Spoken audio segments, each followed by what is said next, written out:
రాష్ట్రంలో ఇటీవల ఇంటర్ వార్షిక పరీక్ష ఫలితాలు వెల్లడించిన సంగతి తెలిసిందే. ఈ పరీక్షల్లో ఫెయిల్ అయిన విద్యార్థులకు మే 12 నుంచి ఇంటర్మీడియట్ అడ్వాన్స్డ్ సప్లిమెంటరీ పరీక్షలు నిర్వహించబోతున్నట్లు ఏపీ ఇంటర్ బోర్డు ఇప్పటికే ప్రకటించింది.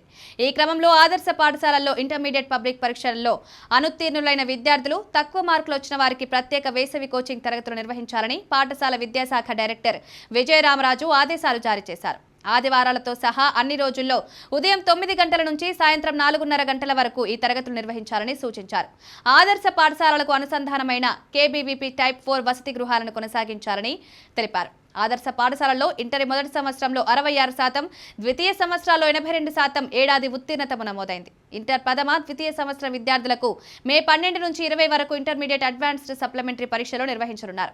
వీరికి ప్రాక్టికల్ పరీక్షలు మే 28 నుంచి జూన్ 1 వరకు జరగనున్నాయి. ఎథిక్స్ అండ్ హ్యూమన్ వాల్యూస్ పరీక్ష జూన్ 4న, పర్యావరణ విద్య జూన్ 6న నిర్వహించనున్నారు.